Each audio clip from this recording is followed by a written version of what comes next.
Today we're going to be checking out a creator by the name of Large Man Abroad. As always, link is in the description. Welcome back, and let's get it. Welcome back, everyone. Financial freedom. Financial freedom is the goal of every person on this planet. In America, we think that if we work hard enough, eventually we'll be financially free. If we work hard True. enough, we can live to a ripe old age, or we can retire and we can live the rest of our days in comfort, not having to stress about the bills. We'll have our house, we'll have our car, we'll be able to go on vacations. That's a fact. Listen, most people believe that they want to be rich, but that's not even it. Most people want to be financially free. They want to be comfortable enough in life to where they don't have to worry about if or when or where their resources are coming from, whether that be food, water, money, whatever it is, the things that they need, medicine and things like that. I don't believe that most people want to have an overabundance of money. Not to say that there aren't fun things that you can do being rich, but if you have enough to live life, and when I say live life, I'm talking about vacations, all that good stuff. If you're making enough money to do all that and, go out when you want to, you don't need to be rich. It's just kind of pointless at that point. We'll be able to grow old with our friends. But how do we get that in a system that isn't designed for life to work out like that? We are a debt-based society. Our financial systems that are there, as we were told, to help us attain our dreams. They're giving us mortgages, they're giving us car loans, business Hmm. loans, personal loans, is designed to keep us trapped in debt our entire lives. Speaking of being trapped in debt, I've always thought it was bogus that loans are 30 years. House loans, 15 to 30 years. In a perfect world, that'd be fine if there was a law where you couldn't get fired, or they had to give you ample time, or you had to get another job. You had to find another job before they could fire you, or something like that. And the extent of time that you have to do it for, continue to have no mistakes, basically. That is a long period of time. And I'm not saying that it can't be done. There's plenty of people who've done it. They've paid off their loans and they live in their houses and their cars and stuff like that.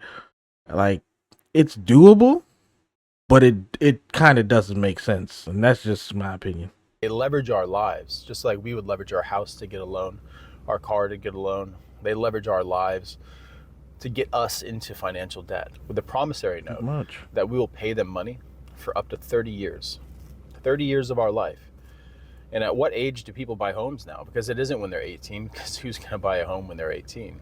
Who can? Most people buy their first homes when they're in their early 30s, mid 30s, 40s even.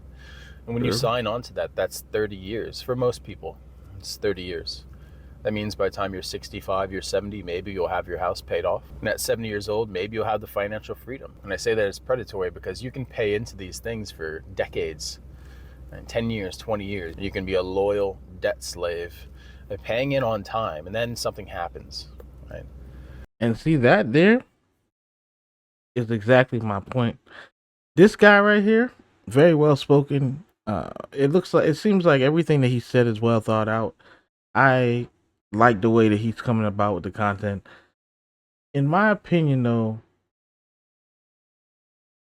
if you make a mistake during that time, or if you fall short during that time, anything could happen. You could get cancer, you could lose a leg, or what have you. There should be a way to settle that without having to lose your stuff. That doesn't even make sense. And then the amount of interest that you're gonna pay is crazy. So by the time you either heal back up or figure something out, you $5,000 in debt or more. That's crazy. Something happens and you have to stop working. There's an illness and now you go into medical debt and you have to pay for these things. Maybe the company that you're working at went under. Maybe you got laid off. Even though you worked your entire life to get a pension, to get retirement, it's kind of common practice known, it's well known that companies will lay people off right before they hit that retirement age to kind of save on that. That and the And this is one of the reasons holidays, why people don't have long careers staying at one company anymore. When yeah, that that's starting to happens, become and when you a don't make your myth. payments for just a couple of months, those same banks that you've paid for decades will come in and take everything from you. They'll take your house, they'll take your car, they'll put liens on anything that you own until they get their money back. What's crazy, they come in like they the mafia though, like, and that's like what is the difference between a payday loan and the loans that you get from the bank if you happen to fall behind? I mean, I understand that payday loans are extremely higher in interest, but I'm just saying like the end result is kind of the same. Everything that you owe them, because in the end you owe them. You were never really a homeowner. You never really owned your car. You know, for the first few years, or for a house, could be for the first decade, you never actually paid the principal, right? You're just paying on interest. You're paying the bank directly because you sign yourself up to a kind of indentured servitude. You know, you become a serf when you take on these debts. Pretty And a lot much. of financial influencers talk about there being good debt and bad debt, and that's why it's important for you to get your credit score up. But I think that credit score is a bit of an illusion because people with the highest credit scores usually have the highest debt. And any debt is bad debt because debt is debt. Man, that's one thing I'm happy I never indulged in was credit, like credit cards, using credit cards. I had my credit at a pretty decent, but that's a whole different thing. Anyway, credit cards, if you don't understand how to use them, are an absolute trap. Like it's if you don't know what you're doing, you might as well not touch it. And I'm pretty sure they change policies by the year or every couple of years or whatever the case might be. So you gotta keep up with all that stuff. Either way, though, credit cards is like kind of the worst. I understand where people say it can be an advantage if you have your credit. It shows that you paid off a lot of things and you're responsible with your money, but there should be other ways to track that other than that. No one's happy about being in debt. No one sees themselves owing hundreds of thousands of dollars and says, I'm in a good place right now. And because you're always on a razor's edge. You're always on a cliff Pretty where if much. anything happens, you get pushed off that cliff and you can lose everything. And this does happen, and it happens frequently. And ever since social media came around, I think that lifestyle has been a massive thing. In front of our face, we're always given images of success, people following these financial trends of taking on good debt, and look at them now. Look how rich they are. Yeah, a lot of sorry, I know I keep pausing, but a lot of that social media stuff is absolutely true. Especially with the lifestyle influencers, the everyday taking a trip people, the get ready with me people. It's gotten pretty bad. Not to only find out that a lot of them were faking or using credit cards to do the stuff that they were doing. And when I say faking, I mean they were either buying stuff and returning it or what have you. And to find out that so many people bought into that ideology and started trying to quote unquote step their game up. It's the blind leading the blind at that point. And also a lot of these people have courses where you gotta buy the course in order to level up, whether it be whatever type of marketing they're trying to sell you.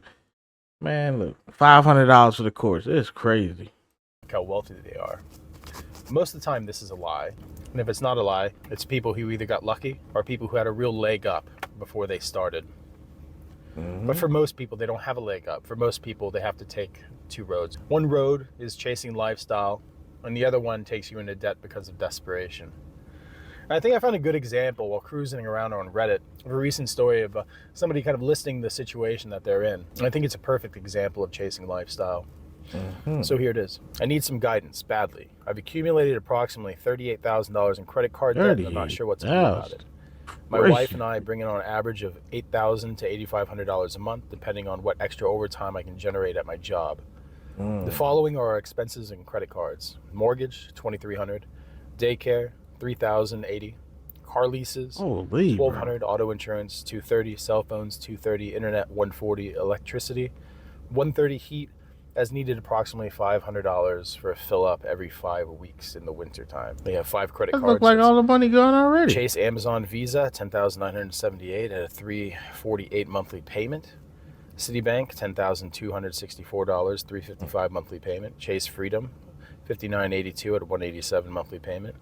Another Chase Freedom card, $56.97 at a $223 monthly payment. And Slate Edge, $38.45 at a $40 monthly payment.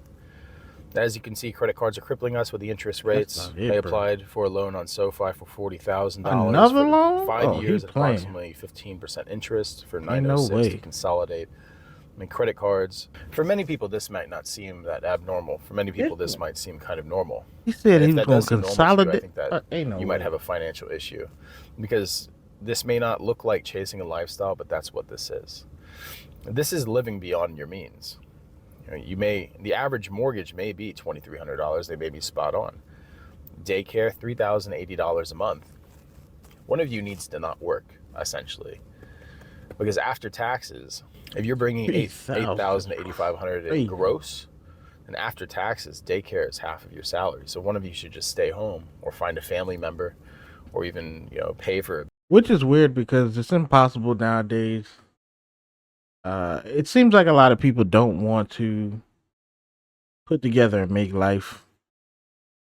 And with the way that the dating game is going and stuff like that, it's a little off topic, but the way the dating game is going, it just seems very strange, because you would think that if you make around a certain amount and another person makes around a certain amount, relatively the same amount, you would think, okay, if you put your incomes together, then you'll have twice as much money, which means that if you're responsible enough, you can probably get twice as much done.